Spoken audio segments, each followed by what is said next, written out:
Hello everybody, welcome to I Have, He Hasn't, where you see the opinions of a new viewer and a returning audience. This week, Chris is the returning audience, and I am the new viewer. My name is Ben, by the way, in case you didn't know, 3 episodes in. This week we are reviewing The Thing, but not John Carpenter's The Thing.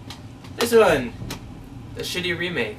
Yes. I saw this once in the theater back in October 2011. I bought it, never watched it, and now I'm going to see it on Blu-ray for the first time. He's going to see the movie for the first time. I've seen this one.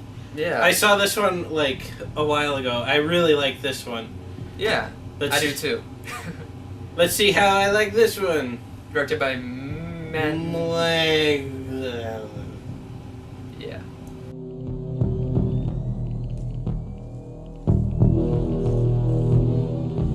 I didn't like it.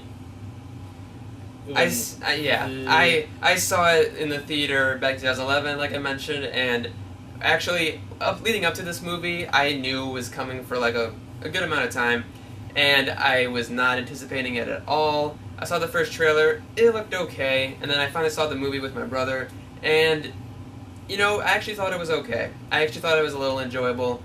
It was obviously copying off the original a lot, but it wasn't too bad for what it was. I mean, obviously, they were basically remaking it, but it's set out to be a prequel. It's a prequel, you guys. Yeah. It's not a remake, it's a prequel. But now, watching it again, I really wasn't into it at all. I don't know about you. You saw it for the first time today. What did you think? Like, I don't know. I guess, like, you hadn't seen the original Thing in a while when you saw this, I guess. But I just saw I've seen it, like, once or twice. I saw this, like, a month ago, and then I just saw this, and, like, it's the same movie, except they just took, like, the sequence of events and mixed them up, and they gave it, like, a different beginning and a different end. In case we didn't explain it, if you haven't heard of The Thing before. These people in an outpost in the North Pole, I think it is. Or is it Antarctica? That was Antarctica. Antarctica, yeah. Antarctica. They find a spaceship,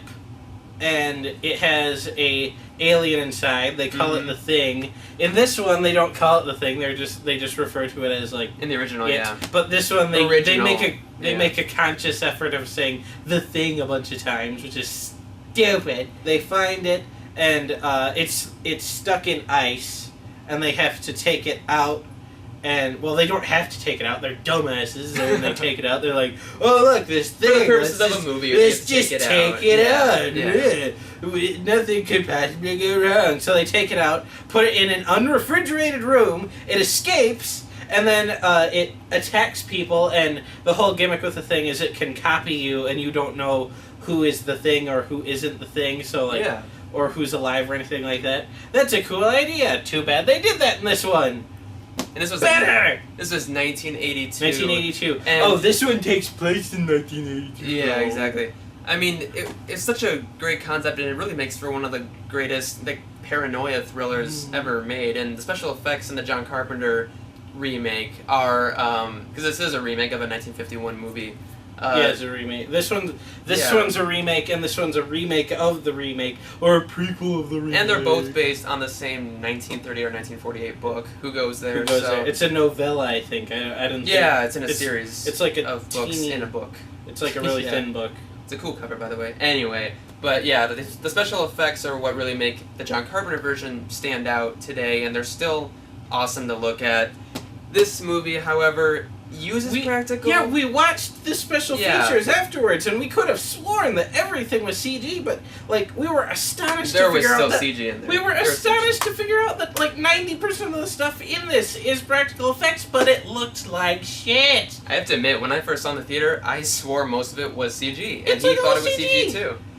There is definitely CG in there to blend it and add on. Watch The Thing Evolves on The Thing. I mean, I wouldn't say buy this, but I don't know, rent it or something and then watch that featurette, or it's probably on YouTube, I guess. But it's all practical effects, and they just fucked with it and made it all look CG. Yeah. I don't know what they did. They made it look worse. They either tweaked it too much or added too much filters or digital crap. It looks terrible. It looks pretty bad, and it just begs the question, why was this movie made? It just wasn't necessary. I mean, I'm pretty sure everybody has Netflix now and can rent the movie. You don't even have to rent it. It's streaming. It's streaming on Netflix. Just watch it. And and it's in HD and shit. But, like, you know, this one is cool because, like, it has a lot of, like, not memorable characters, but, like, you grow to like the characters and stuff in a relatively short amount of time. And Kurt Russell's in it. Yeah, He's and awesome. Kurt Russell's cool. Yeah. But, like, you know, Childs, Windows, McCready, the Doctor, and Clark, the dog guy. Like, I can remember those people. In this one, you have these schmucks. To be fair, Mary Elizabeth Winstead, I like her as an actress, but just unfortunately, the script is I haven't seen Zero Dark 30 yet, but I do kind of like the guy... Joel Edgerton. Joel Edgerton in this. Like, he's clearly the... He's fine. He's clearly the McCready character. He's a good actor, and, like, he does all right with what he's given, but what he's given is shit. It's not very good. They did get, I think, like, some scenes right with the atmosphere. They had the right ideas, but just in the end, while you're watching it, if you've seen the original, you're just thinking, why? Just why? There's a lot of moments that, because, again, it's supposed to be a prequel, and the way that they do that is there's a lot of, like, in this one, they go to the Norwegian camp after all this has happened, and they see all these things, like, a guy has slit his wrists, to keep it from getting eaten by the thing. There's a bloody axe in the door. There's a bloody axe in the door. That's all in this movie. And the way that they try and make it a prequel is they just explain all that stuff, all the time. They just explain it throughout the movie. And that is not necessary. They are filling in holes that didn't need to be filled. Like, I got it in the original thing. I was watching it and I was never thinking, gee, I wonder how that ice block got there. I was like, okay, they got it out of the ground, boom. That's all I needed to know. You told me everything. Thing. To be fair, they did a pretty good job of recreating that scene, like in the very end of the movie. Spoiler alert, but. If you watch the beginning of this one, like the first 2 minutes, it spoils this one. In the original, I actually got a sense. I was actually kind of like, when I first saw it, at least, I was actually disturbed by some of the images in the movie. Like, the creature effects were so well done. In this one, I mean, they may have been practical, but you just can't appreciate it as much, and you never felt scared while watching it, or you never felt that sense of, like, impending doom, like this thing could get to the world and destroy the world. Like, you never really felt that as much as in the original. I like the ending of the original. Yeah. Or the John Carpenter version. Don't spoil it, because it's actually a very good ending. I like it too. Yes. But, like, in this one, I found that the thing doesn't look as good when it moves, because it's essentially the same looking creature as in this one, but when it moves around, it's like it just looks crappy. The thing in general is supposed to look like a just mess of body parts and like flailing around and stuff. Yeah. It's an interesting idea for a monster. It's pretty cool. Yeah. But and going back to it not being scary, like, don't get me wrong, the new one will make you jump every so often, but that's not scary. Yeah, that's not scary. Scary is like atmosphere and stuff, just being like blah, and expecting me to like go bleh. That's like, it's not scary, it's just a cheap gag. They should have called it Boo Haunted House. Yeah, Boo. The Haunted Mansion at Disneyland can make me go boo, but it's not scary. Like, you have to have actual tension to make something scary, and this movie doesn't have it. The John Carpenter version, I don't keep comparing it. I know it's kind of unfair, but you can't help it. No, it's not unfair, because, like, if this was just billed as a remake, I would say, oh, it's kind of unfair to compare it to this one. But they go out of their way to say this is a prequel to this one, so they're opening themselves up for this comparison. They're wanting you to do it. Like, why would you do this? Like, F them. What I was gonna say was, like, the John Carpenter version, like, you understood, right? Like, when you watched it, like, it has a slow pace for the most part, which works. It works for the setting, and it creates a really chilling mood and atmosphere. This one, like, it felt like it had to impress you in a way. Yeah. And it had to attribute things more to kind of, like, get the fans, like, approval or something, but it's trying to put all its money up on screen, which, like, okay, but it doesn't work for a subtle movie like this. It's just sort of like, blah, blah, blah, blah, look how scary I am, I'm a monster, blah. The Thing from 2011, at least what I thought, it wasn't a terrible movie, but it's just it's just stale. It's just kind of a waste of time. Like if you have nothing else to watch and it's a rainy day, you got 2 hours, you can Netflix it or something. Yeah, if it's like on demand or something. If you have already seen this one, it's kind of like... If you see this one without seeing that one, you might like it because you wouldn't get that you're seeing a watered down version of this story.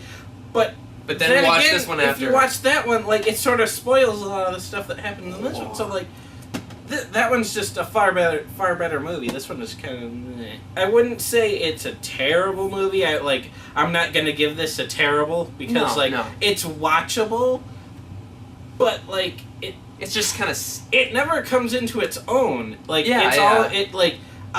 goes out of its way to say, hey, remember that part in the other one? Yeah. Remember that? Wasn't that cool? Yes, but do some other cool stuff on your own, it's just idiots. It's just kind of by the numbers. If you're a fan of the John Carpenter version, I think it's kind of the same situation, maybe like with John Carpenter's Halloween and that remake by Rob Zombie. If you're a fan of the original, you really just don't feel a need to see the remake, and the remake itself just isn't very good. But like I said, it's odd, because when I first saw it, I thought it hit, I think, some of the right notes, but in the end it's just, I guess, just on a repeat viewing, it doesn't hold up. It's just not worth it. It's just a weaker version of a story that's already been told. And to recount, okay, so the novella came out in the 30s. The 30s, yeah, the late 30s or something. Then the 1951 Howard Hawks version came out. Then John Carpenter remade that. And they're both good. I haven't seen the original, but I've heard good things. Yeah. Then there was actually a novelization of the John Carpenter version, I heard. Then they made a comic book. I've heard of the comic Dark book. Horse comic book. Yeah. Then they made a sequel video game, and they did make a sequel video game. And now we're getting the remake. So the story has been told in quite a number of ways already. It just really didn't feel necessary. Yeah. Unfortunately. Sorry, dude, whoever you made it. Yeah, whatever fuck your name is. Feel kind of bad. In short, watch the John Carpenter original from 1982, the good movie, the cult classic, not this one. So, yeah, that was I Have, He Hasn't. Sorry it took a little longer to get this one out. But we still don't know which one of us is the Thing! What? It was just a movie! Neither of us is the Thing! Shut your mouth, you lying son of a bitch!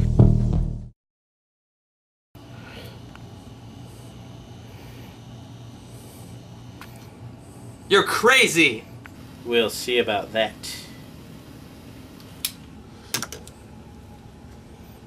Buzz Lightyear. Shut up! See? Alright. I guess none of us is the Thing then.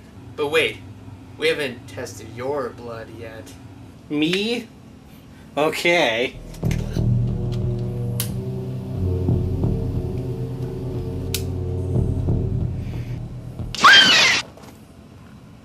Alright.